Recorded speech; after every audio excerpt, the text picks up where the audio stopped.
நீங்கள் இந்திய கம்யூனிஸ்ட் இயக்கத்தினுடைய முதல் தலைமுறையை பார்த்தீங்கன்னா பெரும்பாலும் உயர் வர்க்கத்தை சார்ந்தவர்கள் தான். அப்போ என்னோட கேள்வி என்னன்னா, ஐயோ இந்த இந்த நம்ம சிறந்த மருத்துவமனையோ சிறந்த தொழில்நுட்பமோ யாரோ ஒருத்தர் 2 பேர் மண்டையில உதிச்சுதா? இந்த நாட்டில் வேலையின்மை மிகப்பெரிய பிரச்சனையாக மாறி இருக்கின்றது. அப்போ மோடி அரசாங்கம் இந்திய நாட்டு இளைஞர்களை முற்றிலுமாக வஞ்சித்த ஒரு அயோக்கியத்தனமான அரசாங்கம். மக்களை கூட ஏமாத்துறதில்ல, ராமரே ஏமாத்துறவங்க கூட்டம் இது. ஆட்டோ எந்து ஆனா நீங்க என்ன தெரியுமா கூப்பிடுறீங்க? ஓலா ஆட்டோன்னு கூப்பிடுறீங்க.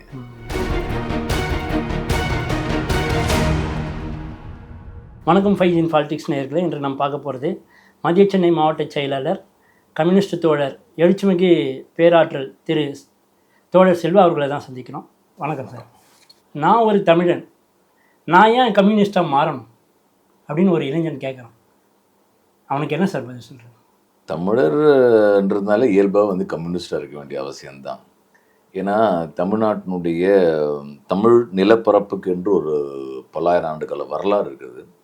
நம்முடைய சங்க இலக்கியங்கள் காலந்தொட்டு நான் இன்றைக்கு பார்த்தீங்கன்னா ஒரு சமத்துவத்துக்கான ஒரு உரையாடல் பல்வேறு தளங்களில் பல காலகட்டம் நடந்திருக்கு.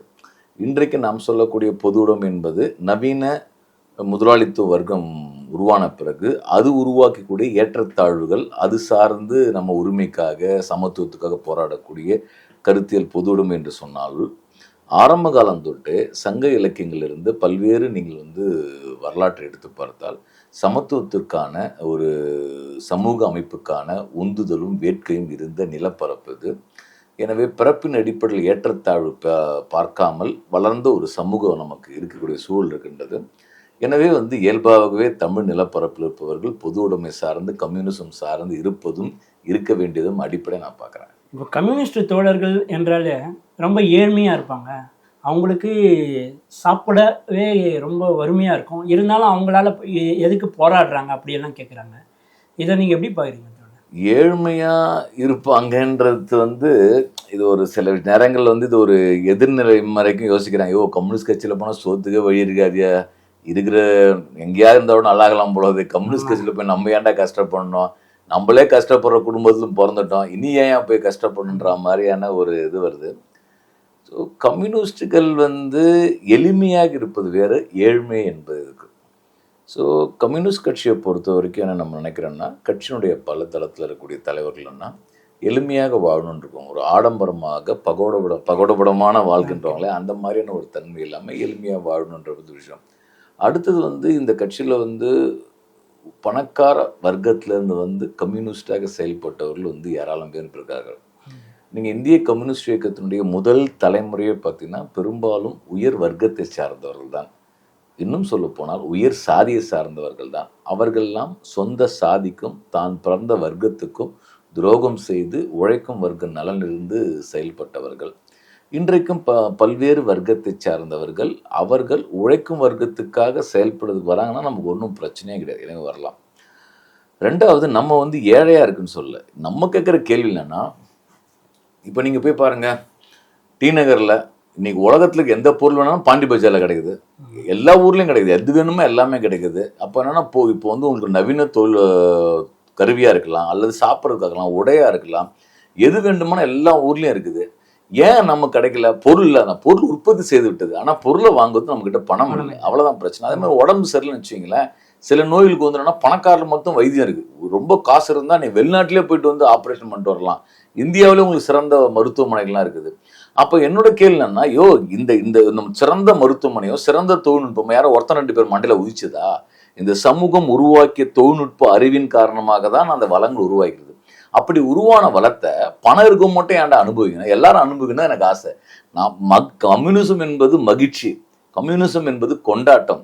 அந்த கொண்டாட்டம் என்னன்னா ஒரு சிலர் கூட்டத்துக்கிட்ட மட்டும் இருக்கக்கூடாது, அது எல்லாருக்கும் வேணும்னு நம்ம கேட்குறோம். எல்லாருக்கும் வேணும்னு நம்ம கேட்பதை இவங்க என்ன பண்ணிட்டாங்கன்னா உரிமையை கேட்கறது, இவனுங்க பிச்சைக்கார பசங்கமாக இருக்கிறானுங்க, எளிமையாக இருக்கானுங்க, இங்கே போனால் அவனுக்கு வாழ முடியாது, இவங்களே சோத்துக்கு வழி இல்லாமல் இருப்பானுங்க, எனவே நீ சோத்துக்கு வழி இல்லாமல் போடுவான்றானு. டேய், நான் கேட்கறது நான் சோத்துக்கு வழி இருக்குன்னா இல்லையான்றது பிரச்சனை இல்லை. ஏன் நான் மனித குலம் உருவாக்கக்கூடிய ஒரு வளத்தை ஒரு குறிப்பிட்ட பகுதி மட்டும் எப்படி அனுபவிக்க முடியும்? ஒரு குறிப்பிட்ட சாதியில் பிறந்தால், ஒரு குறிப்பிட்ட வர்க்கத்தில் பிறந்தால் மட்டும் உனக்கு எல்லாம் கிடைக்கும்னா அதை நான் விட மாட்டேன். நான் கேள்வி கேட்பேன், அது எல்லாருக்கும் வேணும் நம்ம கேட்குறோம். அந்த கேட்பது தான் நம்முடைய அறம், அதுதான் நம்முடைய விழுமியமாக நம்ம பார்க்குறோம். அப்படி பேசுவதை இவங்க வந்து உருட்டி பிரட்டி அப்படின்றத பார்க்குறாங்க, அவ்வளோதான். ரொம்ப சந்தோஷம் சார். ஆனால் இன்னைக்கு தமிழ்நாடு, அதாவது திமுகவோட கூட்டணியில் இருக்கீங்க. திமுக வந்து ஒரு விஷயத்த சொல்கிறாங்க. என்ன சொல்கிறாங்கன்னா 12 மணி நேரம் வந்து வேலை நேரத்தை ஆக்கணும் அப்படின்னு சொல்கிறாங்க. அவங்க கூட நீங்கள் கூட்டணியில் இருக்கீங்களே, எப்படி சார்?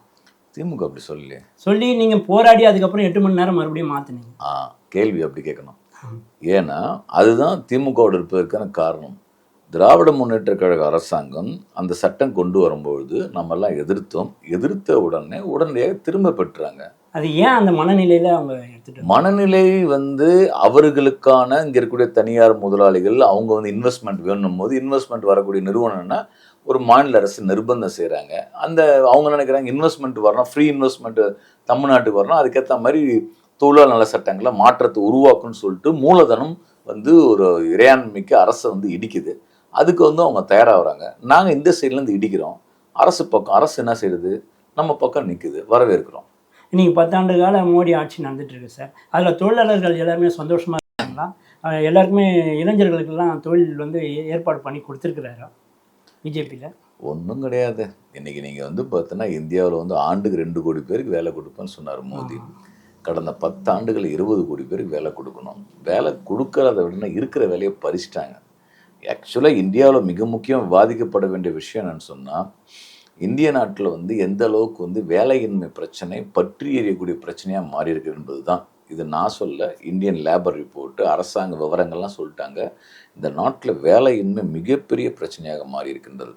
படித்த இளைஞர்களுக்கு உரிய வேலை கிடைக்கல. எங்கே வேலை கிடைக்கல? இல்லை எல்லாம் தான் வேலை இருக்கிறாங்க. நீங்கள் வந்து ஒரு எம்ஃபில் படித்தாலோ இல்லை டாக்டரேட் படித்தாலோ போஸ்ட் கிராஜுவேட் ஓலா ஊபரில் ஆட்டோ ஓட்டுறாங்க, இல்லை ஸ்விக்கி ஜொமேட்டோவில் போய் சாப்பாடு கொடுக்குறாங்க, இல்லை கால் சென்டரில் வேலை செய்கிறாங்க, மொபைல் வேலை செய்கிறாங்க, மொபைல் ஃபோன் விற்கிறாங்க, இல்லை வந்து என்னென்னா ஒரு டிவி விற்கிற ஷோரூமில் வந்து அந்த பணியாளராக வேலை செய்கிறாங்க. இந்த பணிகள்லாம் நான் வந்து பணி மோசம் சொல்லலை. அந்த பணிகளை செய்வதற்கென்று ஒரு கல்வி தகுதி இருக்குது. இவங்க வந்து இவ்வளோ படித்து விட்டும் வெறும் வந்து என்னென்னா உழைப்பை சந்தையில் போய் விற்கிறாங்க. எந்த விதமான பணி பாதுகாப்பும் கிடையாது. அவங்களுக்கு வந்து இஎஸ்ஐ கிடையாது, பிஎஃப் கிடையாது, ரிட்டையர்மெண்ட்டுக்கு எந்த இதுவும் கிடையாது. 2 நாளைக்கு முதலாளி வேலையை விட்டு போனால் ஒன்றும் கிடையாது. அவங்க மட்டும் இல்லை, ஊடகவியலாளர்ல இன்றைக்கி பெரிய பெரிய கார்ப்பரேட் ஊடகங்களில் பணியாற்றக்கூடிய ஊடகவியலாளர் பல பேர்னா ஒப்பந்த பணியாளர் தான். அவர் ஓவராக பேசினா வேலை தூக்கி அமைச்சிருவானுங்க, அவ்வளோதான். அதாவது என்ன, நீ அறம் சார்ந்து ஒரு ஊடகவியலாளர் பேசினார்னா கார்ப்பரேட் நிறுவனம் போனால் தூக்கி போட்டு கடாசி போயிட்டே இருக்காங்க. கண்டென்ட்டே எடுத்துடுறாங்க. ஸோ கண்டென்ட் போனால் கூட பரவாயில்ல, இவருக்காக வேலை கிடையாதுன்னு பார்ப்போம். இப்போ ஆளே கிடையாமல் போயிடுறாருல. அப்போ என்னென்னா இந்த அளவுக்கு வேலையின்மை அதிகமாக இருக்குது. அதே மாதிரி நீங்கள் ரயில்வேலேருந்து அரசு லட்சக்கணக்கான பணியிடங்கள் காலியாக இருக்குது. இந்த பணியிடங்கள் நம்ம கேட்கறது நோக்கம் என்னன்னு சொன்னால், வெறும் இளைஞருடைய வேலைவாய்ப்பு மட்டும் இல்லை. இப்போ ரயில்வே துறை எடுத்துங்க, பல நேரங்களில் 3 ட்ரெயின் ஒன்றா ஓட்டி இடிச்சுக்கிட்டு நிறைய பேர் சாவுறாங்க. ஏன்னா சிக்னல் ஃபால்ட்டு, இல்லை இங்கே ட்ராக் இதுவாயிடுச்சுன்றாங்க. இதெல்லாம் என்ன அர்த்தம்னு சொன்னால், அங்கே போதிய பணியாளர் கிடையாது. ஸோ ஒர்க்கர் இல்லாததுனால தான் இவ்வளோ 3 லட்சம் போஸ்ட் காலியாக இருக்குன்றாங்க ரயில்வேல. ஒரு வேலை நிரப்பப்படலை. அப்போது மோடி அரசாங்கம் வந்து இந்திய நாட்டு இளைஞர்களை முற்றிலுமாக வஞ்சித்த ஒரு அயோக்கியத்தனமான அரசாங்கம். இந்திய நாட்டுடைய மனித வளம், இளமையான மனித வளம் என்பது பன்னாட்டு முதலாளிகளுக்காக மலிவான கூலி விலையில் வந்து மோடி கூவி விற்கிறார். இதை எதிர்த்து இந்த நாட்டில் கலவரம், கலகம், போராட்டம் வெடிக்க வேண்டியிருக்கின்றது. அந்த அளவுக்கு இன்னைக்கு இது இருக்கு, இஷ்யூஸ் இருக்கு. இதையும் நான் சொல்லல, சந்தோஷப்படுத்திட்டு இருக்காரு. சர்தார் வல்லபாய் பட்டேலுக்குலாம் பெரிய செலவு வச்சுட்டேன், டூரிஸ்ட் பிளேஸ் ஆக்கிட்டோம், அது இல்லாமல் இப்போ ராமருக்குலாம் கோயில் கட்டியிருக்கிறோம், இது மாதிரி நிறைய பல்வேறு திட்டங்களை வழிவகுத்திருக்காரு. இதனால தொழிலாளர்கள் அங்கங்கே இன்னும் தொழில் வளர்ச்சி ஏற்படும் இல்லை சார்? சிலை வச்சு எப்படி தொழில் வச்சு அப்படி தானே சார் பேசிக்கிறாங்க. சிலை வச்சுட்டாங்க. இப்போ நாங்கள் எல்லாம் டூருக்கு போகிறோம், சர்தார் வல்லபாய் பட்டேல் டூருக்கு போகிறீங்க. உங்ககிட்ட நீங்கள் கடைசியாக டூருக்கு போனீங்க? நான் டூருக்கு போல. அப்புறம் அதுதான் முன்னேற்றம் பேசுகிறாங்களே சார். டூருக்கு யார் போகிறா?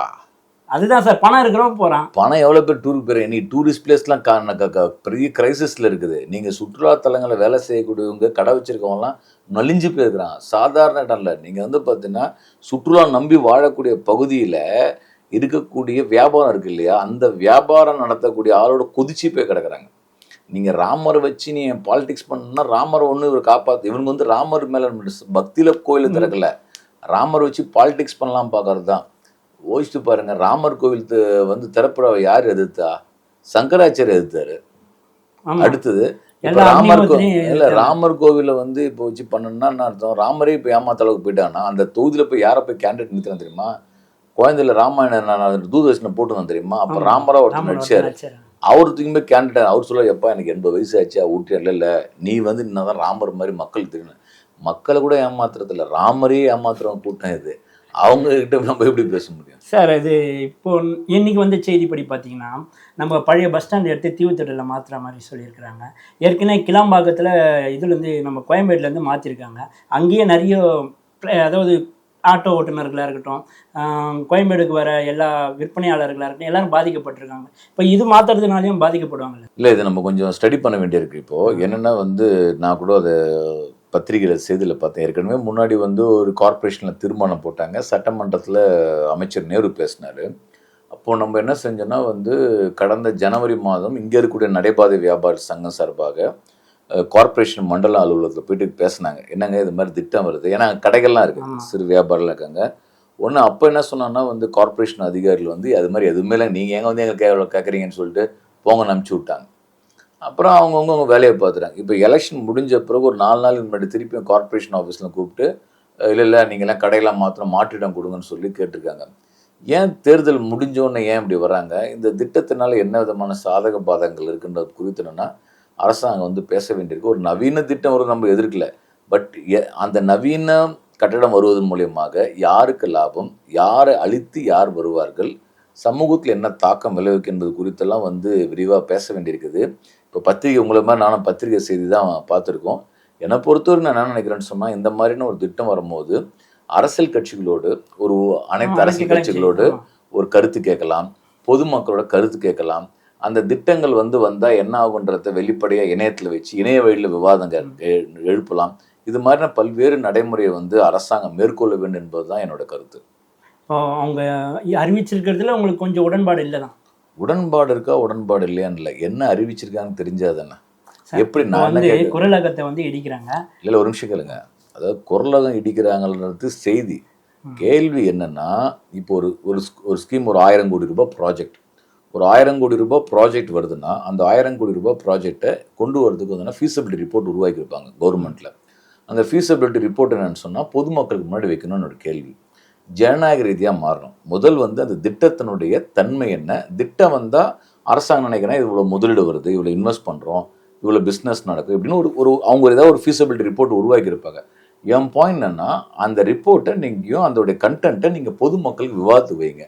பொதுமக்களோட கருத்தை கேட்டு முடிச்ச பிறகு அந்த திட்டத்தை கொண்டு போங்க என்பதுதான். சரிங்க சார், நீங்கள் இந்த ஓலா, ஊபர், ஸ்விக்கி, ரேப்பிடோ இதுக்கெல்லாம் வந்து அரசு செயலியாக மாற்றணும்னு சொல்லிட்டு கொடுத்துருந்தீங்க, நிறைய தடவை கொடுத்துருக்கீங்க. அதுக்கு என்ன சார் முடிவு கிடச்சிருக்கு? இப்போ தொழிற்சங்கங்களோட நடுவில் எலெக்ஷன் முன்னாடி பேச்சுவார்த்தை நடத்தினாங்க. எங்களுடைய ஆட்டோ சங்கத்தினுடைய பொதுச் செயலாளர்லாம் மற்ற எல்லா தொழிற்சங்கம் பேசியிருக்காங்க. அவங்க அந்த ஆப் உருவாக்கத்தில் இவங்க சில சஜஷன் சொல்லியிருக்காங்க. அதாவது இந்த விலை, அந்த வடிவமைப்பு, இது சார்ந்த தொழிற்சங்கங்கள் வந்து அவங்களுடைய கருத்துக்களை சொல்லியிருக்கிறாங்க. நாங்கள் அதை இன்க்ளூசிவாக இணைச்சிட்டு பேசணும்னு சொல்லியிருக்காங்க. வரட்டும், அதை வெயிட் பண்ணிட்டுருக்கோம். அடிக்கடி இந்த சமூக வலைதளங்களில் பார்த்தீங்கன்னா ஆட்டோக்காரங்களுக்கும் இந்த ரேப்பிடோவுக்கும் சண்டை வரும். இதனால் தொழிலாளர்கள் பாதிக்கப்படுறாங்க. இந்த ரேப்பிடோ ஓட்டுறது பார்த்தீங்கன்னா வேற்று மாநிலத்து ஆளுங்களும் ஓட்டுறாங்க.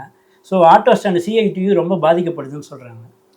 இல்லை, எல்லா தொழிலாளிகளும் பாதிக்கிறாங்க. என்ன பண்ணுறான்னு சொன்னால், இப்போ வந்து பைக் டாக்ஸின்றாங்க, அது வந்து இல்லீகல், சட்ட ரீதியாக இப்போ இடத்துல இது இருக்குது. இது பிரச்சனை எப்படி தெரியுமா பார்க்கணும்? ஒரு ஆட்டோ தொழிலாளிக்கும் ஷேர் ஆட்டோ தொழிலாளிக்கும் பிரச்சனை வரும், ஆட்டோ தொழிலாளிக்கும் ரேப்பிடோ ஓட்டுறதுக்கும் பிரச்சனை வரும், ஆட்டோ ஸ்டாண்ட் ஆட்டோவுக்கும் ரோடு வழியாக சவாரி இருக்கக்கூடிய ஆட்டோவுக்கும் பிரச்சனை வரும். இதை நீங்கள் உங்களை மாதிரி பாருங்கள், 2 தொழிலாளிக்காரங்க. பிரச்சனை என்னென்னா, இந்த மாதிரியான அடிமட்டத்தில் இருக்கிற தொழிலாளிகள் ஏன் அவங்களுக்குள்ள பிரச்சனை வருதுன்னா, இவங்களுக்கான போதிய சவாரி கிடைக்கல, பணம் கிடைக்கல. அப்போது பேசிக் இஷ்யூ என்னென்னா, அடிமட்டத்தில் இருக்கிற தொழிலாளிகளை ஷேர் ஆட்டோ தொழிலாளிக்கும் ரெகுலர் ஆட்டோ தொழிலாளிக்கும் மூட்டி விடக்கூடிய வேலையை அரசு அமைப்பு செய்யுது. ஸோ இவங்களுக்கான உழைப்புக்கேற்ற ஊதியமும் கிடைக்கல. இப்போ ஓலாவோ ஊபரோ பார்த்தீங்கன்னா, நீங்கள் ஓலா ஆட்டோவில் இருந்தால் 100 ரூபா நீங்கள் சவாரி கொடுத்தீங்கன்னா 35 ரூபாயிலேருந்து 38 ரூபா வரைக்கும் ஓலா எடுத்துக்கிறான், அவன் கமிஷன் எடுத்துக்கிறான்.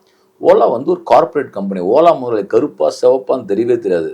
அந்த முதலாளி யாருன்னு உங்களுக்கு தெரியாது. எங்கேருந்து அவன் புரோக்கர் வேலை தான், சவாரி பிடிச்சிக்கிற வேலை தான் ஓலாவுக்கு இருக்க வேலை. இப்போ எல்லா துறையிலும் வந்துட்டாங்க. அப்போ என்ன ஆயிடுச்சுன்னா, இன்றைய முதலாளித்துவ சமூக அமைப்பு சின்ன சின்ன தொழிலாக நடத்தி நான் தான் முதலாளி, நான் ஆட்டோ ஓட்டுறேன், என்னோட ஆட்டோ, நீங்கள் சவாரிக்கு வரீங்க, நான் முதலாளி வச்சிருந்த தாண்டி ஆட்டோ எந்து. ஆனால் நீங்கள் என்ன தெரியுமா கூப்பிடுறீங்க? ஓலா ஆட்டோன்னு கூப்பிடுறீங்க. ஓலாவுக்கு எனக்கு சம்மந்தம் கிடையாது. அப்போ ஒவ்வொருவரும் தனித்தனி தொழிலாக நடத்துறவங்கெல்லாம் எல்லாரையும் ஒருங்கிணைச்சு ஒரு முதலாளி ஒட்டு மொத்தமா சூறையாடுவது தான் இன்றைய முதலாளித்துவ அமைப்பு. இப்போ நீங்க டீ கடைலாம் எத்தனை டீ கடை இவன் பாருங்க, சாய் கிங்ஸ் வந்து டீ பாய், அர்பன், இதெல்லாம் என்னது? ஒரே முதலாளி தான். சாய் கிங்ஸ் கடைக்கு எல்லாம் ஏஜென்ட் ஒருத்தன் தான். நீங்க வந்து அதே பிஸ்கெட்டு அதே மாதிரி சூடு பண்ணி கொடுக்குற ஒரே 4-5 பிஸ்கெட்டு இந்த வகை தான். அப்போ என்ன ஆயிடுதுன்னா, டீ கடைன்ற ஒரு சிறு முதலாளியை, அல்ல கடை வச்சிருக்க முதலாளி ஒருத்தரை, அவரை நாசம் பண்ணி அவரை தொழிலாளியா மாத்துறான். ஸோ இன்னைக்கு இருக்கக்கூடிய சமகால முதலாளித்துவம் என்பது, கார்ப்பரேட் முதலாளித்துவம் என்பது, உழைக்கும் மக்களுடைய தொழிலாளின் உழைப்பை, சிறு குறு தொழிலாளின் உழைப்பை, சுய தொழில் செய்யக்கூடிய உழைப்பெல்லாம் உறிஞ்சி சில நிறுவனங்கள் வேட்டையாடக்கூடிய அளவில் அல்லது லாபம் ஈட்டக்கூடிய எல்லாம் கேளுங்க, எல்லா துறையிலும் வந்திருக்கு. இதுதான் இன்றைய முதலாளித்துவம். இந்த ஸ்ட்ரக்சரை உருவாக்குறது தான் இந்த ஒன்றிய அரசனுடைய கொள்கையா இருக்கு. ஸோ இதற்கு எதிராக, இந்த அரசாங்க கொள்கைக்கு எதிராக போராடுவதற்காக உழைக்கும் வர்க்கத்தை, தொழிலாளர்களை அரசியல் மயப்படுத்தக்கூடிய வேலையை தான் நாம முன்னெடுக்கிறோம்.